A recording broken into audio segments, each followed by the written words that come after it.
ከኛ ውጭ ያሉት ታቦት የላቸው የሚል ነገር ይነሳል።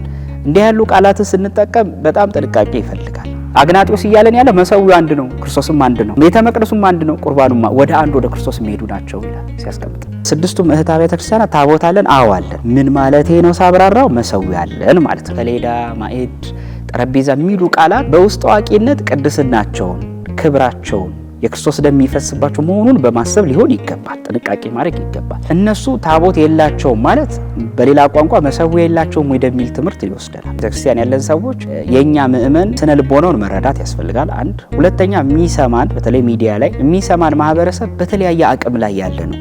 መንፈሳዊ ዕውቀቱ ይነስም ይብዛም እኩል አይደለም። ስለዚህ ይሄን በደንብ መረዳት። ሁለተኛ ደግሞ ለመናፍቃን ክፍተት በሚሰጥ መልኩ ንግግሮችን ማድረግ መጠንቀቅ አለብን ብዬ አስባለሁ። ያንን እነሱ የሚገለገሉበትን ታቦት ይሁን መሰዊያን በሉ ልክ እንደኛ ኤጲስቆጶስ ካልባረከው ወደ አገልግሎት መግባት አይችልም። የገለጡበት መንገድና እኛም የመጣንበት ኦሪትንም ይዘን የተቀበልን ባህልንም ይዘን የመጣን በመሆናችን የገለጥንበት መንገድ ልዩ ልዩ መሰለ እንጂ ያ ግን ልዩነት አለው ማለት አይደለም። ከእህት አብያተ ክርስቲያናት ውጪ ያሉ ተዋህዶን የማይቀበሉ ፍጹም ርትት የሆነ የክርስቶስን አንድ አካል አንድ ባህሪ ብለው የማያምኑ እኮ እንሰዋለን እያሉ እኮ የቁርባን ስርዓት ያደርጋሉ። ግን ቁርባናቸው አማናዊ አይደለም። ታቦት የላቸውም የሚለው ትምህርት በደንብ መስተካከል አለበት ነው።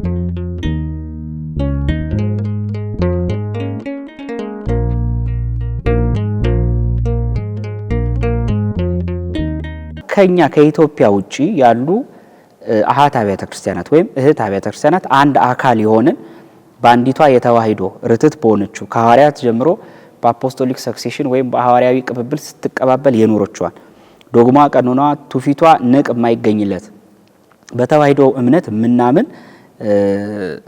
አሃት አብያተ ክርስቲያናት አለ። ኢትዮጵያ አለች፣ ኤርትራ አለች፣ ግብጽ አለች፣ ህንድ አለች፣ አርመን አለች፣ ሶሪያ አለች። ሁላችንም በአንድነት የክርስቶስ ስጋና ደም እንፈትታለን፣ እናቀብላለን። በካህናቶቻችን አማካኝነት ምእመናንም እንቀበላለን።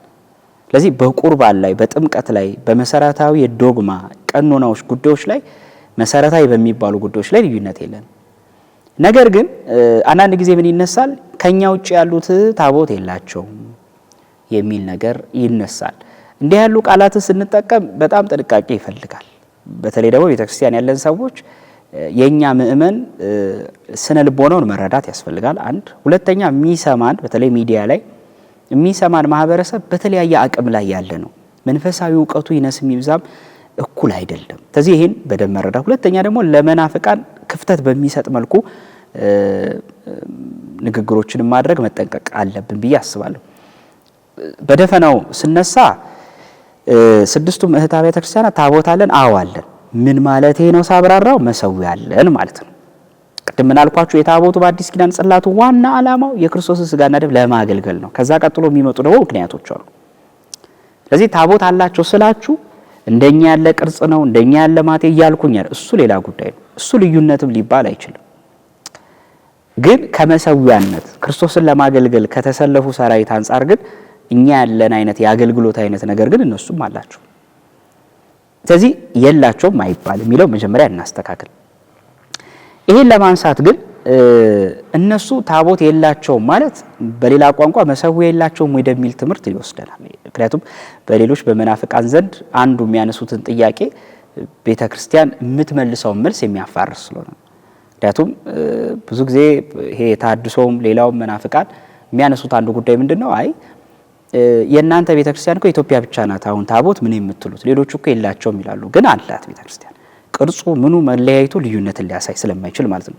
እስቲ የሌሎቹን አሃት አብያተ ክርስቲያን እንመልከት። ኢትዮጵያና ኤርትራ እንደሚታወቀው በሀገርም በምንም አንድ አይነት የሀገርም የታሪክም የብዙ ነገርም አንድነት ስላለ ተመሳሳይ ነው። የአምልኳችንም ስርዓት ምንም ልዩነት ስለሌለው ማብራራት አያስፈልግም። ሌሎቹን ግን እንመልከት፣ ከኛ ሩቅ ያሉትን። ለምሳሌ የሶሪያ ቤተክርስቲያን ጋር እንመልከት። በሶሪያ ቤተክርስቲያን የመሰዊያ ሰሌዳ አላቸው እና ታብሊቶ ብለው ይጠሩታል። ያ የሚሰውበትን ማለት ነው። የላቲን ቃል ነው በነገራችን ላይ። ትርጉሙም በላቲኑ ታብላ ብሎ ይጠራዋል። ትርጉሙም ሰሌዳ ወይም ጠረጴዛ ማለት ነው። አሁን እነዚህ ቃላት በዚሁ አጋጣሚ ስንጠቀማቸው ሰሌዳ፣ ማዕድ፣ ጠረጴዛ የሚሉ ቃላት በውስጥ አዋቂነት ቅድስናቸውን፣ ክብራቸውን የክርስቶስ ደም የሚፈስባቸው መሆኑን በማሰብ ሊሆን ይገባል። ጥንቃቄ ማድረግ ይገባል። ደግሞ በአንጻሩ ደግሞ ጠረጴዛ መባላቸው ደግሞ ሙሉ ለሙሉ ክብራቸውን አያርቅም። በዚሁ አጋጣሚ ምንም ቢሆን እኮ ከተፈጥሯዊ ግዑዝነት የተሰበሰቡ መሆናቸውንም መርሳት የለ። ግን የክርስቶስ ደም ቅዱስ ሜሮን ሲፈስባቸው ግን መቀደሳቸውን በማሰብ ሊሆን ይገባልና ጠረጴዛ ሲላቸው ሊል የፈለገው የክርስቶስ አማናዊ ስጋና ደም የሚቀርብባቸው ስለሆኑ ነው። ይህ ሰሌዳ ለምሳሌ አሁን ይሄ የሶርያውያን ከኛ ጋር የሚያመሳስለው ምንድነው? አንደኛ እንደኛ አራት ማዕዘን በቅርጽነቱ አራት ማዕዘንን የጠበቀ ነው። ሌሎቹ ምሕታ ቤተክርስቲያናት ቅርጹ ለምን ከተባለ አራት ማዕዘን በቤተክርስቲያን ትልቅ ትርጉም አለው። አንድ የአራቱ ወንጌላውያን ምሳሌነት አለው። ሁለት የክርስቶስ ወንጌል በአራቱ ማዕዘን ስትሰበክ ለመኖሯ ምሳሌነት አለው። በሶሪያ ቤተክርስቲያን ውስጥ በጣም የሚያስደንቃችሁ ይሄ የመሰዊያቸው ላይ ታብሌቶ በሚባለው መሰዊያቸው ላይ የሚጽፉት አሁን እንደኛ ያለውን ቃላት አይደለም። ያ ማለት ልዩነት አለው ለማለት ሳይሆን ምንድነው የሚጽፉት? አንደኛው ቅዱስ እግዚአብሔር፣ ቅዱስ ኃያል፣ ቅዱስ ሕያው የማይሞት የሚለውን ጌታችን ኢየሱስ ክርስቶስን ዮሴፍና ኒቆዲሞስ ሊገንዙ ሲል ጌታ እንዲህ ብላችሁ ገንዙኝ ያለውን ቃል ነው በመሰዊያቸው ላይ የሚጽፉት። ከዛ ባለፈ ደግሞ የአውሳብየ ዘቂሳርያን ምስጋናዎች ወይ መዝሙራት በትንሹ አድርገው በሱርስት ቋንቋ ይጽፉበታል ማለት ነው። ይሄ የሶሪያ ቤተክርስቲያን በመሰዊያው ላይ የምታደርገው ነው። ልክ እንደኛ ግን የሚያመሳስለው ነገር ይገርመኛል። እነሱ መሰዊያውን ያን እንግዲህ ታቦት ስላችሁ ምን በእኛ ቋንቋ ስገልጠው በአገልግሎቱ ተመሳሳይነት ስላለው ጠረጴዛ ወይ መሰዊያ ተብሎ የተገለጸውን ጉዳይ እንደሆነ እንድትረዱት ማለት ነው። ስለዚህ ያንን እነሱ የሚገለገሉበትን ታቦት ይሁን መሰዊያን በሉት ልክ እንደኛ ኤጲስቆጶስ ካልባረከው ወደ አገልግሎት መግባት አይችልም። አንድ በዚህ ተመሳሳይ ነን ማለት ነው። አያችሁ። ሁለተኛ ቅዱስ ሜሮን መቀባት አለበት። እነሱም በዚህ አንድ ነን። ሶስተኛ ቅዳሴ መቀደስ አለበት። በዚህም አንድ ነን። ቅዳሴ ሳይቀደስበት ምንም አይነት ነገር አይደረግም። ባይሆን ሌላው ደግሞ የአገልግሎት እነሱ ጋር የሚጠቀሙት በእኛ ለምሳሌ ማህፈዶችን ቤተክርስቲያን ትጠቀማለች በመሰዊያው ላይ ወይም እነዚህ ያማሩ በባለሙያ የተሰሩ ህብራቸው ጌጠኛ የሆነ በተራው ቋንቋ ጨርቅ ምንላቸው ግን ክብራቸው በጣም የተቀደሰ ነውና ማህፈድ ብለን መሸፈኛ ማለት ነው እንጠቀማል። በእነሱ ደግሞ ቺትሮ የሚባላል እና ካርና ከጥጥ የተሰራ ያነጥፉበታል ማለት ነው መስዋዕቱን በሚያቀርቡበት ሰዓት። ስለዚህ የነሱ ጉዳይ እነሱ ሀገራቸውን ትውፊታቸውን የመጡበትን ታሪክ ይዘው የገለጡበት መንገድና እኛም የመጣንበት ኦሪትንም ይዘን የተቀበልን ባህልንም ይዘን የመጣን በመሆናችን የገለጥንበት መንገድ ልዩ ልዩ መሰለ እንጂ ያ ግን ልዩነት አለው ማለት አይደለም። ሁለታችንም የክርስቶስ ስጋና ደም ማክበሪያ የሚሆን እግዚአብሔር የሚመሰገንበት ታቦትን በሉት ታብሌቶን በሉት መሰዊያን በሉት በዚህ አንድ አይነት ነገር ያለንንና ታቦት የላቸውም የሚለው ትምህርት በደንብ መስተካከል አለበት ነው። ሌላው የማላንካራ ወይም የህንድ ኦርቶዶክስ ተዋሕዶ ቤተክርስቲያን ምንድነው የምትጠቀመው የሚለውን እንመልከት። እንግዲህ እነሱም ታብሌቶ የሚለውን ይሄ ሶሪያዎቹ እንዳላቸው ያለውን እነሱም አላቸው። እነሱም አራት ማዕዘን ነው፣ ተመሳሳይ ነው እንደኛ እንደ ሶሪያዎቹ የሚጠቀሙት። አብዛኛውን ጊዜ እንግዲህ ይህን የሚሰሩት የሚያዘጋጁት እነሱ ከዝግባ ወይም ከዝግባ እንጨቶች ነው የሚያዘጋጁት። አልፎ አልፎም ደግሞ በእምነ በረድም የሚሰሩ አሉ በዛው በህንድ ጥንታዊ ቤተክርስቲያኖች ውስጥና ራሱ መጠናቸውን ጭምር ያስቀምጡታል። ራሱ የሚሰራበት መንገድ አሰራር ወደ ውስጥ አልገባም በዚህ ጉዳይ ላይ ግን አራት ማዕዘን አድርገው በደንብ ህግ ስርዓት አስቀምጠውለታል። በላዩ ላይ መስቀል ይቀረጽበታል። አሁን አያችሁ ሁሉም እንደየ አተረጓጎሙ ሲገልጸው ከነገረ ድነት ግን አያመልጥም። ከክርስቶሳዊነት ርዕሰ ጉዳይ ግን አይዘልም ማለት መስቀል ይቀርጹበታል እነሱ ደግሞ። ከዛ በሱርስት ቋንቋ የተለያዩ መጽሐፍ ቅዱሳዊና ትውፊት የሆኑ ጥቅሶችን ይጽፋሉ። ልክኛ አልፋ ኦሜጋ ጉልበቱ ለኢየሱስ ክርስቶስ ይስገድ የሚለውን እንደምንቀርጽ እነሱም ይቀርጻሉ። ሌላው ተመሳሳይ የሚያደርገን ልክ እንደ ሶሪያ እነሱ ማላንካራዎች ሜሮን ሳይቀባ በሜሮን ሳይከብር የክርስቶስ ቅዱስ ስጋው ክቡር ደሙ ሳይፈስበት እንደገና ደግሞ ጳጳሳት ወይም የጳጳስ ባርኮት ሳይፈጸም ታቦታቱን ለአገልግሎት አያውሉ ወይም ደግሞ መሰዊያውን ለአገልግሎት አያውሉ። ይሄን በደንብ መረዳት አለብን። ከዛ ባለፈ በጣም የሚገርማችሁ ነገር የሚቀድሱበት ቋሚ መንበርም አላቸው። ቋሚ መንበር ይጠቀማሉ። እነዚህንም በተለይ ከተለያየ ህብር ካለው ቅርጽ ነው የሚሰሩት። ሌላው ደግሞ ታብሊቶ የሚባለውን እንደ ተንቀሳቃሽ መሰዊያነት ይጠቀሙታል። በነገራችን ላይ የነሱ አሁን ተንቀሳቃሽ መሰዊያ አድርገው ነው የሚጠቀሙት። ያው ብዙ ጊዜ ከትናንት ወዲያ ላይ በተለይ የሰማዕትነት ዘመን በነበረባቸው ሰዓት የህንድን የቀደመ ታሪክ ስትመለከቱ እንዳይገሏቸው በሚሸሹበት ሰዓት እነዚህን መሰዊያዎች በዛ መልኩ ይጠቀሙ እንደነበር ታሪካቸው ይናገራል። ስለዚህ በዚህ መልኩ ስርዓታቸውን ያከናውኑ። ሌላው የግብጽ ኦርቶዶክስ ወይም የኮፕቲክ ኦርቶዶክስ ተዋሕዶ ቤተክርስቲያን ደግሞ እሷም እንዲሁ መሰዊያ አላት ወይም የመሰዊያው ሰሌዳው አላት። ሎህ አል አይከል ተብሎ ይጠራል። ይሄ ሎህ አል አይከል ተብሎ የሚጠራው እንግዲህ በአረብኛ ቃል ነው። ሎህ የሚለው ሰሌዳ ማለት ነው፣ ወይም በእኛ ጽላት ብለን የምንገልጸው ማለት ነው። አል አይከል ደግሞ ማለት የመቅደስ ወይም የመሰዊያ ማለት ነው። የሚቀድስ መሰዊያ የሚል ትርጉም ይሰጣል። እና እነሱም ይሄን ሲሰሩት ከእንጨት ነው፣ 4 ማዕዘን አድርገው ነው የሚሰሩት። አንዳንዴ ከዝግባ እነሱም ይጠቀማሉ እንደ ማላንካራዎች። እንደገና ደግሞ ከእብነበረድም የሚሰሩበት ጊዜ አለ። እነዚህ እንደ ህንዶቹ መሀል ላይ የሚያደርጉት ምንድነው? ቅዱስ መስቀልን ይጠቀማሉ። እንግዲህ የኮፕቲክ ቤተክርስቲያን ልክ እንደ ሶሪያ፣ ልክ እንደ ህንድ፣ ልክ እንደኛ ደግሞ እሷም በሜሮን ሳይቀባ ኤጲስቆጶስ ሳይባርከው ስጋና ደሙ ሳይፈተትበት ለአገልግሎት አይውልም።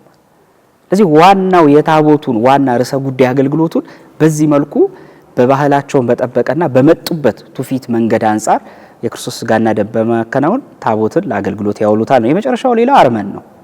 የአርመን ኦርቶዶክስ ተዋህዶ ቤተክርስቲያን እሷ ደግሞ የምትጠቀመው እንዴት ነው ከተባለ ልክ እንደ ሶሪያ እንደ ግብጽ ታብሌቶ ጋር የሚመሳሰል ቬማ የተባለ ወይ ቬም ይሉታል የተባለ የሚጠራ መሰዊያ አላት። ቬም ማለት ድንጋይ ወይም ጽኑ አለት ማለት ነው። በነገራችን ቬም ማለት የሶሪያ አርመኖች የሚጠቀሙት ማለት ነው፣ አለት ማለት ነውና ለምንድን ነው ይሄን ያረጉት ከተባለ የማቴዎስ ወንጌል ምዕራፍ 16 መነሻ አድርገው ጌታችን ኢየሱስ ክርስቶስ የሰው ልጅ እኔን ማን ይለኛል ከዛ እናንተስ ማን ትሉኛላችሁ ብሎ ሲጠይቅ ቅዱስ ጴጥሮስ ምን አለ? መንፈስ ቅዱስ አፉን ከፍቶ ፊቱን ጸፍቶ ቢያናገረው አንተ ሕያው ክርስቶስ የአብ ልጅ ነህ ብሎ መሰከረ።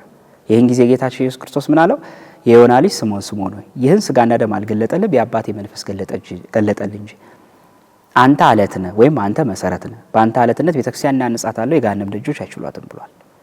ስለዚህ ጴጥሮስ የተመሰረተበት ያ እምነት ማለት ክርስቶስን ወልደ አብ ወልደ ማርያም ብሎ ማመን ነው። ሁላችን የተመሰረትንበት አለታችን እሱ ነው።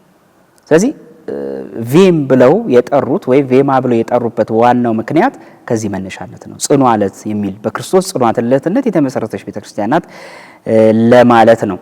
ከዚህ ባለፈ በአርመኖች ውስጥ እንደኛ 4 ማዕዘን ያለው ቅርጽ ነው የሚጠቀሙት እና ካችካር የተባለ የኪነ ጥበብ ስራ አላቸው እነሱ። ልክ የኛ አሁን የተለያየ የሐረግ ስላት ምናምን ጥልፎች አይነት ሙያዎች እንዳሉ በእነሱ በኪነ ጥበብ ባህላቸው ካችር ወይም ካችራ የሚሉታል ካችር የተባለ የቅርጻ ቅርጽ ስርዓት አላቸው። በዛ መንገድ መስቀል ሰርተው ይቀርጹበታል ማለት ነው። አሁን በእኛ ፍሩ አይገባም መስቀል ወይ ሌላ እንደምናደርግ በእነሱም በእንዲህ አይነት ጥበብ መልክ መሰዊያው ላይ ይቀርጹበታል። ከዛ ባለፈ እንግዲህ እነሱ እንደቀሩት አሃታ ቤተክርስቲያናት ሜሮን ተቀብቶ ሊቃነ ጳጳሳት መጥተው በስጋው ደሙ ከብሮ ለአገልግሎት ያውሉታል ማለት ነውና በአጠቃላይ አሃታ ቤተክርስቲያናት የላቸውም አይባልም ማለት ነው።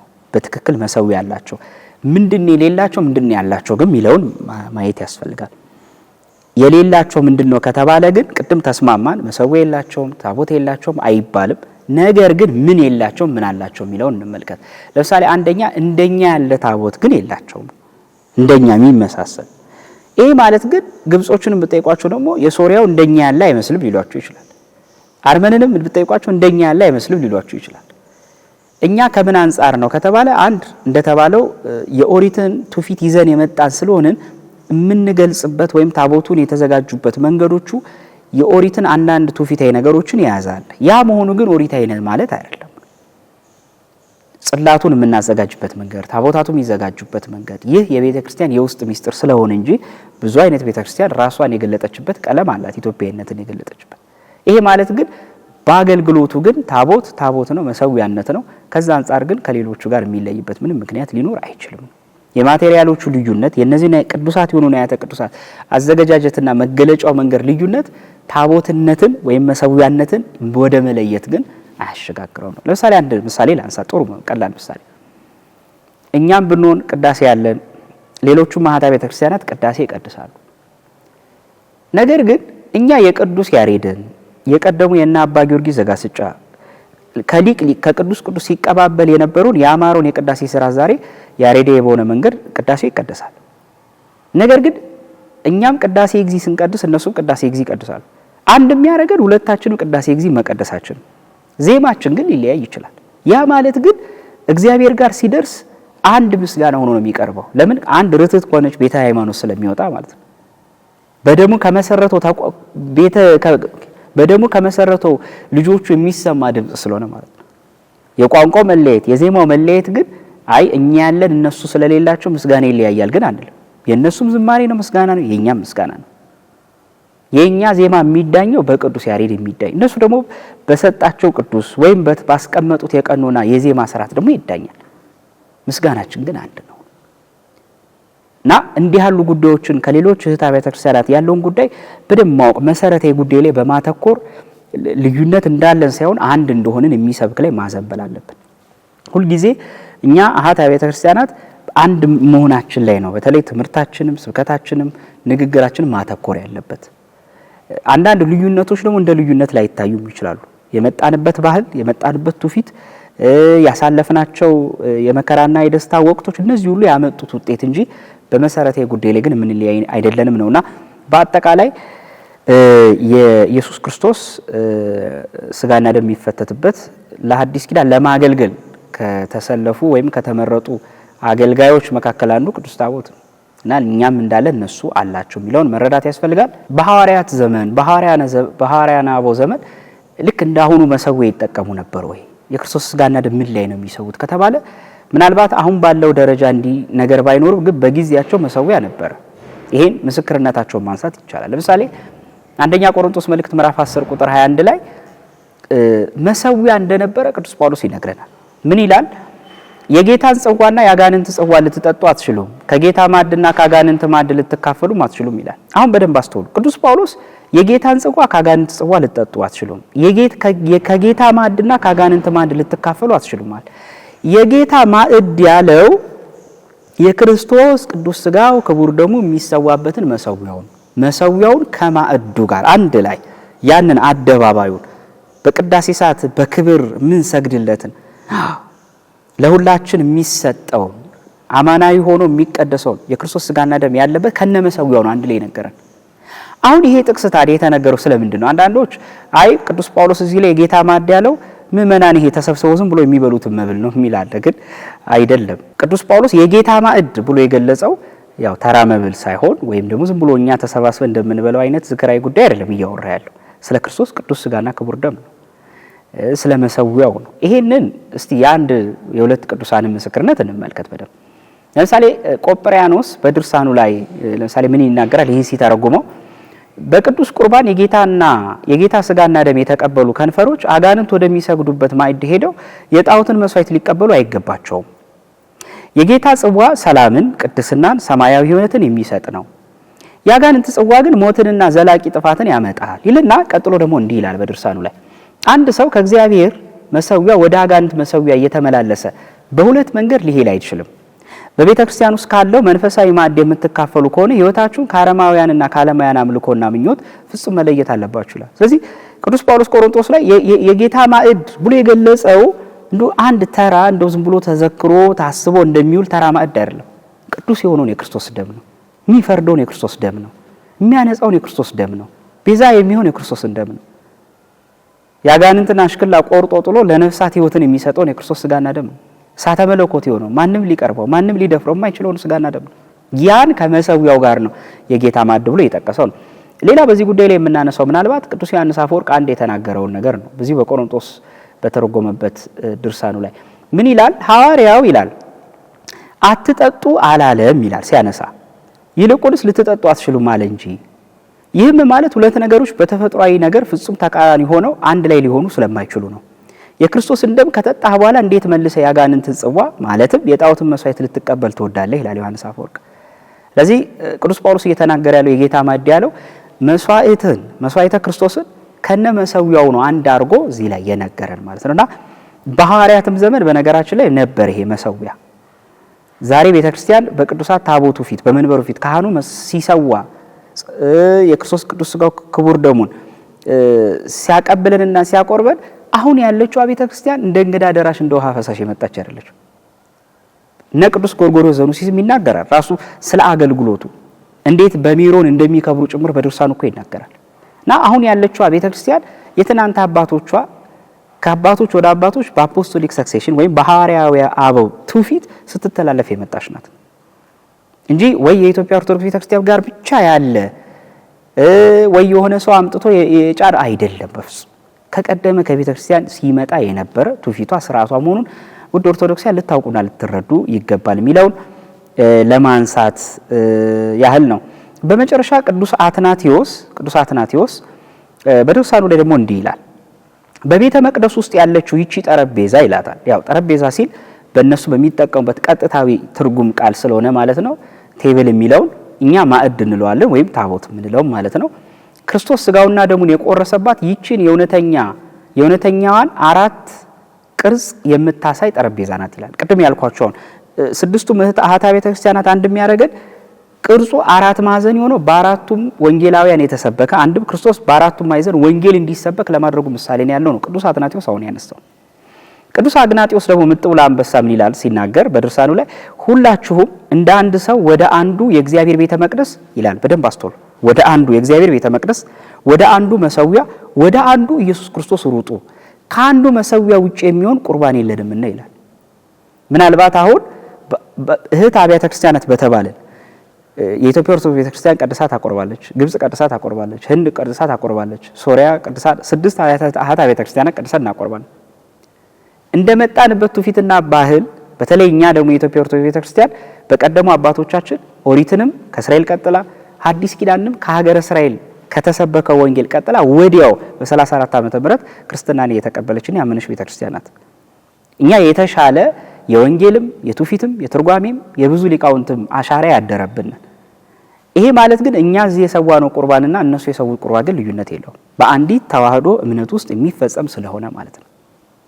ያ ሁሉ ግን ወይ የሚሄደው ወደ አንዱ ካህሊ ወደ ሆነ ወደ ኢየሱስ ክርስቶስ ነው። ለምን ቁርባኑ አማናዊ የሆነ ርትት የሆነ አማናዊ የተዋህዶን እምነት የምናምን ስለሆነ ነው። ለምሳሌ ከኛ ውጪ ያሉ እኮ ከእህት አብያተ ክርስቲያናት ውጪ ያሉ ተዋህዶን የማይቀበሉ ፍጹም ርትት የሆነ የክርስቶስን አንድ አካል አንድ ባህሪ ብለው የማያምኑ እኮ እንሰዋለን እያሉ እኮ የቁርባን ስርዓት ያደርጋሉ። ግን ቁርባናቸው አማናዊ አይደለም። ቁርባኑ አማናዊ የሚሆነው አማናዊ ክህነት፣ አማናዊ ዶግማ፣ አማናዊ ቀኖና፣ አማናዊ ትውፊት ሲኖር ነው። ይሄን በደንብ መረዳት ያስፈልጋልና አግናጢዮስ እያለን ያለ መሰዊያው አንድ ነው፣ ክርስቶስም አንድ ነው፣ ቤተ መቅደሱም አንድ ነው፣ ቁርባኑም ወደ አንድ ወደ ክርስቶስ የሚሄዱ ናቸው ይላል ሲያስቀምጥ።